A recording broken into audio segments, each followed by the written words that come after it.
A king will cross frozen mountains and wait outside a castle because one pope has made his throne suddenly uncertain. An emperor will declare the pope deposed, and the pope will answer by releasing subjects from obedience to their king. A Christmas Eve attack will drag a pope from mass, imprison him, and reveal how violent reform has become. Rome will open its gates to an emperor, then burn after the army that rescues the pope begins looting the city. A reformer who fought royal control will die in exile after seeing Romans themselves turn against him. Another pope will be seized, tortured, freed by a mob, and forced to flee the city he supposedly governs. The struggle will finally end with a compromise at Worms, but neither church nor empire will truly surrender. This is the story of what happened when spiritual reform became a war over who could appoint the rulers of Christendom. The quiet monk from our previous story now holds the papal throne, determined to turn reform into a governing system across Christendom.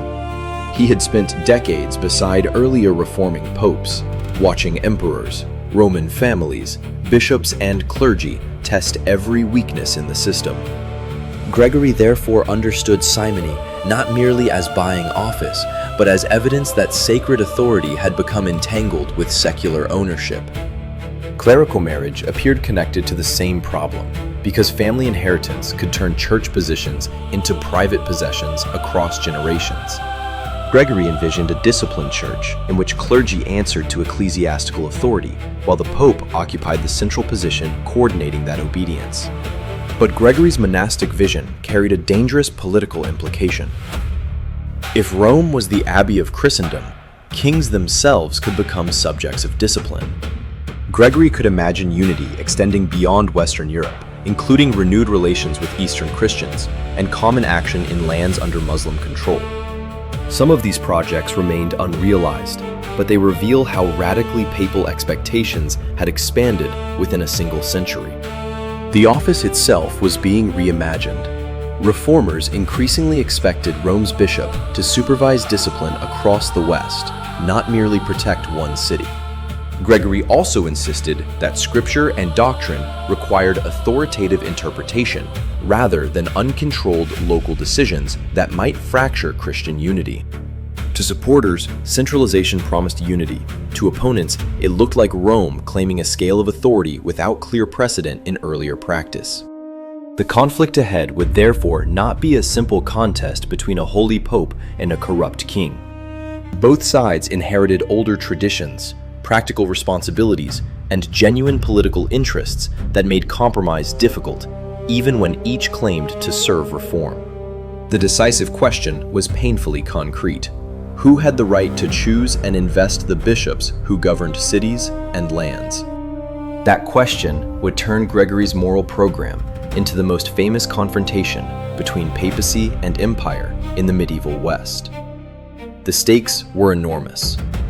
Gregory's theory quickly became direct orders: attack simony, enforce clerical celibacy, and make local churches obey reform even when rulers resisted.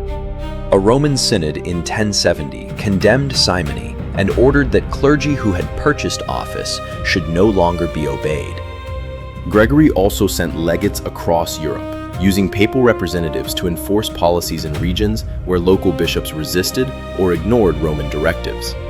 Some reformers went further and claimed sacraments performed by simoniacs were invalid, repeating the hardest conclusions Humbert had once defended. Gregory stopped short of that claim, but he still ordered believers to abstain from ministries controlled by clergy guilty of simony. This restraint avoided sacramental chaos, but left the larger question untouched. Who controlled bishops whose offices also carried political power? Reform remained disruptive even without that extreme conclusion, since kings and nobles had long treated bishoprics as essential parts of government. In France, King Philip I repeatedly ignored papal pressure and continued practices Gregory condemned as simoniac and morally corrupt. The French clergy also resisted orders concerning clerical marriage, especially where married priests had families, property, and long-established social acceptance. Resistance was deeply rooted. Gregory's reformers demanded celibacy anyway, accepting the disruption because they believed compromise would preserve the very system they opposed. Then England offered the tempting opposite case. William the Conqueror supported reform, proving cooperation worked whenever royal and papal interests happened to align.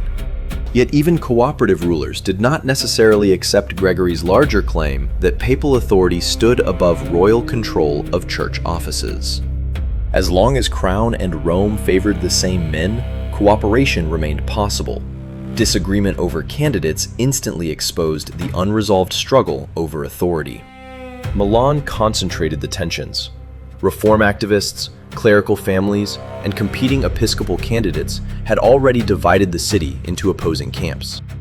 A dispute over one episcopal seat would soon connect Milan to Henry's excommunication, German rebellion, and the famous winter journey toward Canossa. Milan became the first real stress test, because reform, royal government, married clergy, and rival episcopal claims collided inside one divided city. When the local episcopal office became disputed, King Henry IV acted according to a royal tradition he considered entirely legitimate. Henry removed a bishop associated with the reforming side and appointed another candidate who would support royal authority within the city. Gregory saw the appointment differently, as a direct challenge to the church's freedom from secular control and investiture. Here the abstract argument became brutally practical. Bishops were spiritual leaders, but kings also depended on them as landlords, administrators, and political allies. A ruler who lost influence over bishops could lose reliable administrators, military support, income, and political control across important territories. Gregory nevertheless insisted that sacred office could not remain dependent on royal favor merely because bishops also possessed temporal responsibilities. Principle came first. He ordered Henry to appear before him in Rome and answer charges connected with the king's conduct and appointments. Gregory's warning changed the stakes completely. Disobedience might bring excommunication and even deposition, meaning a pope now threatened a king's right to rule. For Henry, the demand seemed to invert the traditional relationship between empire and papacy that earlier rulers had assumed. German emperors had often made and protected popes. Now one pope was claiming the right to judge whether a German king could rule. Neither side could retreat easily without appearing to surrender the principle upon which its authority rested. Before Henry answered the papal summons, Gregory's enemies inside Rome transformed Christmas worship itself into a sudden scene of political violence. The assault exposed a second front. Gregory already faced powerful opposition inside the papal city, not only among distant rulers. Surviving the attack gave Gregory fresh momentum, precisely as Henry prepared a response aimed at denying the legitimacy of his pontificate. The dispute no longer concerned appointments alone. King and Pope were preparing to deny the legitimacy of each other's authority altogether. On Christmas Eve in 1075, armed men attacked Gregory while he celebrated Mass, dragged him away, and imprisoned him inside a tower. The assault was dramatic, but the attackers failed to break the Pope's position or frighten Rome into accepting his removal. The people rallied, rescued Gregory, and restored him to freedom, turning an apparent humiliation into a demonstration of popular support. Rome had chosen. The rescue converted Gregory's Christmas humiliation into political capital, while Henry assembled a coalition in Germany to attack the foundation of papal authority. Meanwhile, Henry gathered bishops and political supporters who were prepared to reject Gregory's authority and accuse him of monstrous abuses. The counterattack began. At a council shortly before Gregory's deadline, Henry's party declared that the Pope himself had been deposed. Their accusations included tyranny, adultery, and even the practice of magic, charges designed to present Gregory as morally unworthy of sacred office. The message addressed him not as Pope, but contemptuously as Hildebrand, a false monk who had seized authority. The escalation was unprecedented. Investiture now included reciprocal claims by king and pope to declare the opposing ruler unfit to remain in office. Gregory could have answered with negotiation, but his entire reforming vision made submission at this point almost impossible. In Rome, Gregory assembled supporters for a response designed to reach beyond Henry's church standing and into the political bonds sustaining his rule. His weapon was excommunication, joined to the claim that spiritual judgment could alter subjects' obligation to obey their king. Everything depended on the German princes and bishops. Would they accept ecclesiastical condemnation as grounds for reconsidering their own oaths to Henry? If they did, Henry's throne could become unstable without a single papal soldier entering Germany. Their reaction would measure how deeply papal reform had entered a society where religious allegiance and earthly loyalty still overlapped. Gregory's sentence excommunicated Henry, barred him from ruling Germany or Italy, and declared his subjects released from oaths they had sworn to him. That transformed an ecclesiastical penalty into something larger, reaching directly into the relationship between a ruler and his subjects. Henry initially refused to yield, trusting that royal authority and loyal supporters would outlast a papal declaration issued hundreds of miles away. Very quickly, the document gave Henry's opponents what no papal army could supply: religious justification for political resistance. Princes with older grievances against Henry could now recast their personal and dynastic calculations as defense of ecclesiastical order and reform. Popular fear also mattered in a society where excommunication could be understood as a terrifying sign of divine judgment. When one prominent supporter died unexpectedly, stories spread that the papal curse was becoming visible in events themselves. Henry's coalition therefore weakened from within. The danger came not from papal troops, but from growing uncertainty about his legitimacy. The king's political survival now depended on obtaining absolution before wavering German supporters permanently shifted toward his enemies. The reversal was extraordinary. The king who declared Gregory deposed now crossed the Alps, seeking that same pope's mercy. The journey was not an admission that every papal claim was correct. It was a desperate attempt to separate spiritual reconciliation from political rebellion. Gregory, meanwhile, feared that Henry might be approaching with military intentions and received conflicting reports about the king's purpose. Northern Italian supporters welcomed Henry as a potential champion against Gregory and offered forces for a confrontation with the Pope. Henry refused to gamble his throne on battle and continued instead toward the fortified castle of Canossa. Canossa would turn that strategic journey into public theater, making a winter fortress the stage for royal dignity confronting papal spiritual judgment. Yet the spectacular reconciliation would leave politics unsettled. Henry still had enemies, and Gregory still faced an unresolved German crisis. At Canossa, the political crisis narrowed to a fortress gate. Would Gregory forgive the king whose authority he had just shattered? Henry hoped for a private meeting that would allow him to receive absolution without turning reconciliation into public humiliation. Gregory refused that arrangement and required the king to demonstrate penitence openly before he would admit him to the papal presence. Henry remained at the fortress for 3 days, seeking admission while Gregory judged whether his penitence appeared sufficiently credible. For observers, the spectacle inverted familiar hierarchy.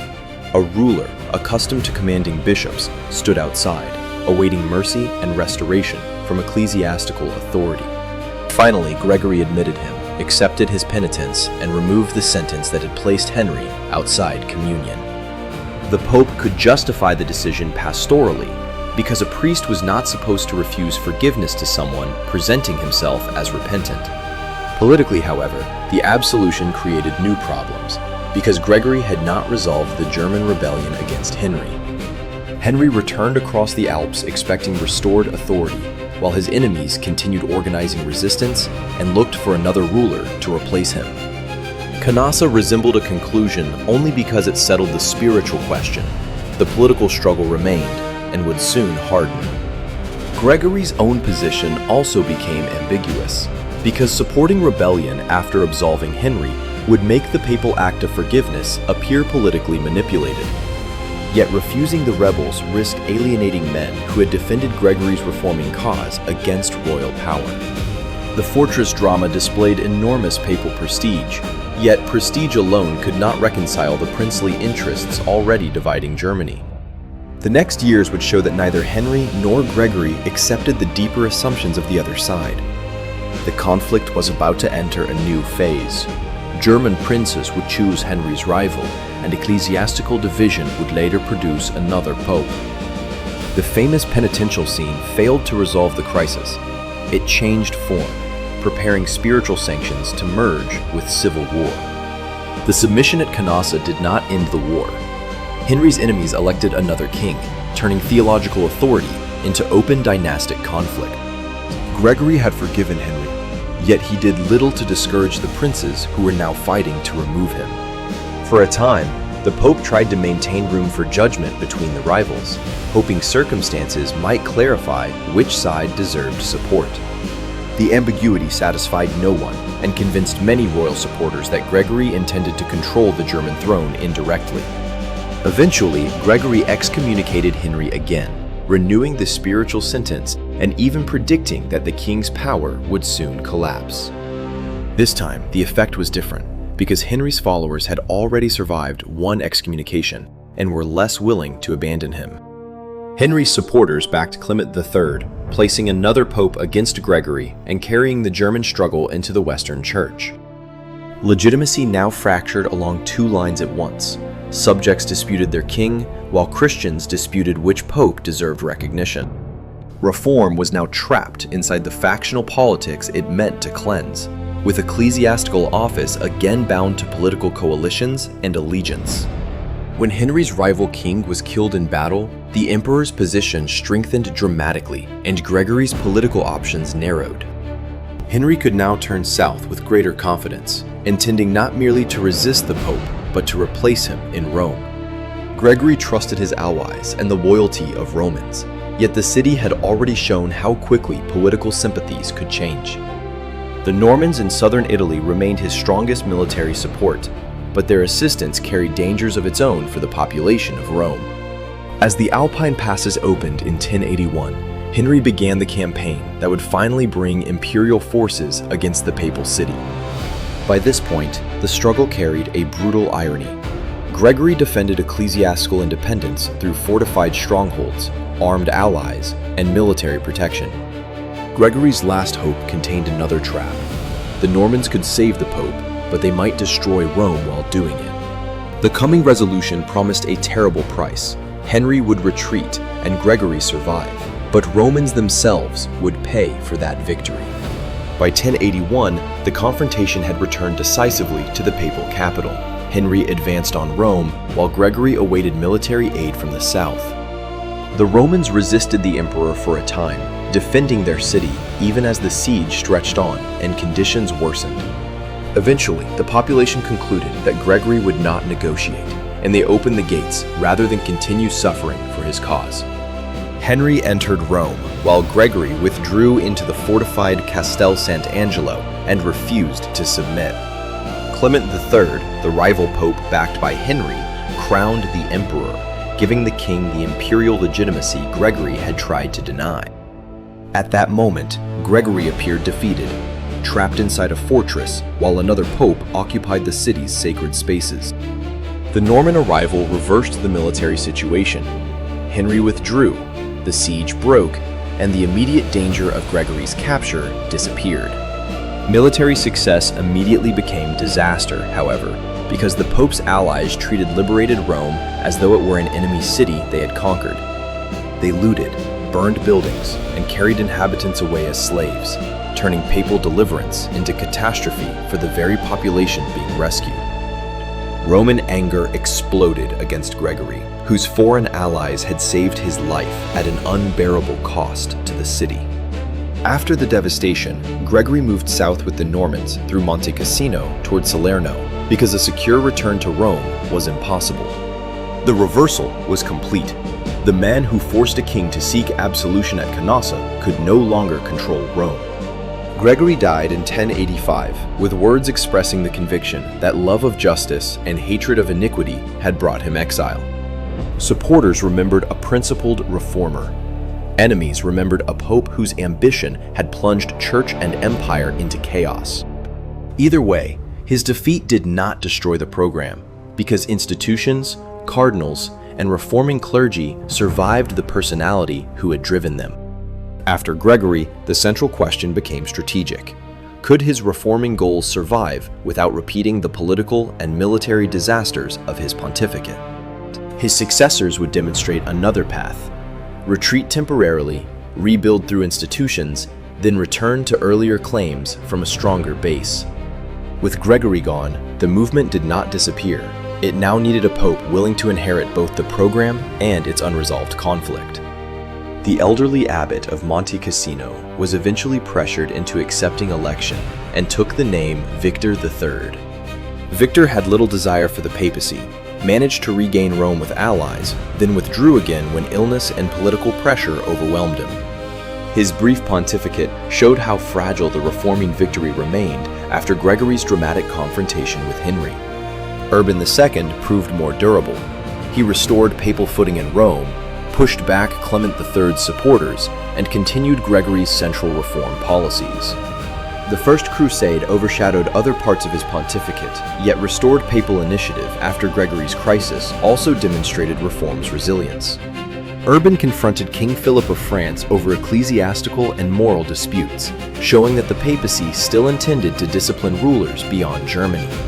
In Germany, the reforming party looked for a new way to weaken Henry IV, without relying solely on excommunication. They encouraged the king's own son, the future Henry V, to rebel if his father refused to surrender control of investiture. The strategy succeeded politically, but revealed how far the reform movement had entered dynastic struggles and secular calculations. Henry V defeated and displaced his father, promising cooperation with reformers while still expecting to preserve royal influence over bishops. The older Henry died soon afterward, leaving the son to confront the same unresolved question from the imperial throne. Urban's successor, Paschal II, hoped that a new ruler and a new pope might finally end the cycle of rebellion and excommunication. Then came an idea so radical that the bishops meant to benefit from reform would rebel against the pope himself. The next dispute would show why appointments mattered to rulers. Episcopal office bundled land, income, courts, and feudal obligations. If those possessions disappeared, kings might surrender appointments. But would the church itself accept such a price for freedom? Paschal II sought an exit from the inherited war without abandoning reform. His plan would separate spiritual office from investiture's material rewards. Henry V delayed direct confrontation, then marched into Italy after several years when negotiations failed to produce a stable settlement. His proposal was astonishing. Henry would surrender investiture, while bishops would surrender the feudal rights that made their offices politically valuable. The church would retain St. Peter's patrimony, but great prelates would give back political privileges that made them territorial lords. At the level of principle, the bargain matched reforming poverty. Spiritual office would be detached from lands, revenues, and coercive feudal power. In practice, bishops and other church magnates had no desire to abandon estates, income, courts, and privileges accumulated over generations.